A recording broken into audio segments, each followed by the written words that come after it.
नमस्कार। आप सभी को मकर संक्रांति के अवसर पर ढेर सारी शुभकामनाएं। मैं भगवान सूर्य देव से कामना करता हूं कि जैसे मकर राशि में सूर्य की तेज बढ़ता है, वैसे उसी तरह से आपके स्वास्थ्य और समृद्धि की लगातार बढ़ोतरी होती रहे। मकर संक्रांति की हार्दिक शुभकामना देते समय एक कथन संस्कृत वाक्य सुनाना चाहूंगा।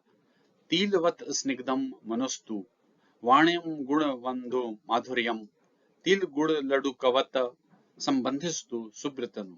इसका भावार्थ है, मकर संक्रांति पर तिल समान हम सभी का मन स्नेहमय हो, गुड़ समान हमारे शब्दों में मिठास हो, और जैसे लड्डू में तिल और गुड़ की प्रबल घनिष्ठता है, वैसे आपके और हमारे संबंध में घनिष्ठता आ जाए।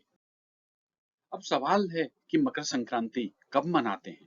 मकर संक्रांति के दिन ग्रहों के राजा सूर्यदेव धनु राशि से निकलकर मकर राशि में प्रवेश करते हैं।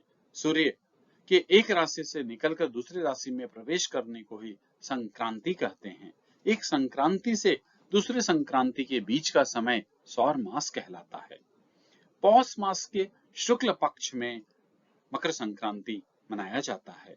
इस समय सूर्य दक्षिणायन से उत्तरायण की ओर जाता है, यानी कि इससे भारत जैसे देशों में शरद ऋतु की समाप्ति होती है और वसंत ऋतु का आगमन शुरू हो जाता है।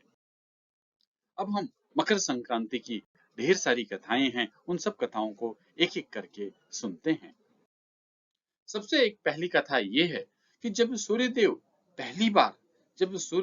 पहली बार अपने बेटे शनिदेव से मिलने गए, उस समय शनिदेव ने पिता का स्वागत काला तिल भेंट करके किया।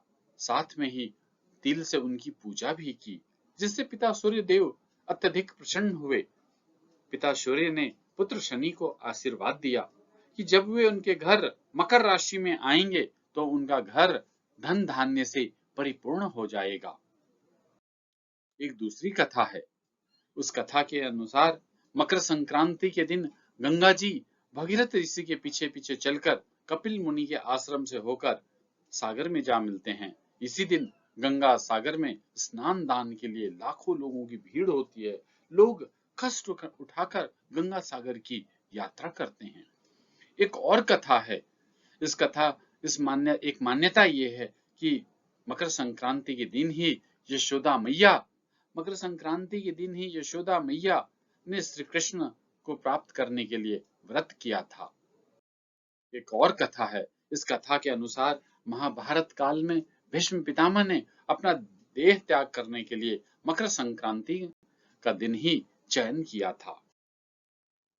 एक और कथा सुनाते हैं कि मकर संक्रांति में आप सबको मालूम ही है कि पतंग उड़ाने की कथा है। ये पतंग उड़ाने की कथा भगवान श्री राम से जुड़ी हुई है। एक कथा के अनुसार मकर संक्रांति पर भगवान राम ने पहली बार पतंग उड़ाई थी, और जब वो पतंग इंद्रलोक में चली गई थी, उसी समय से प्रभु श्री राम की इस परंपरा को लेकर मकर संक्रांति के दिन ही बड़ी श्रद्धा से पतंग भी उड़ाया जाता है। इस कथा का उल्लेख बालकांड में मिलता है।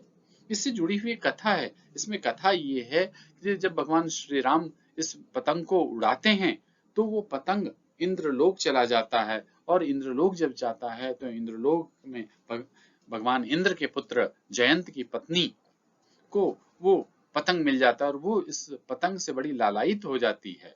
भगवान श्री राम हनुमान जी को भेजते हैं अपने पतंग लाने के लिए। जब हनुमान जी वहां पहुंचते हैं तो उन्होंने देखते हैं कि जयंत की पत्नी के हाथ में ये पतंग है।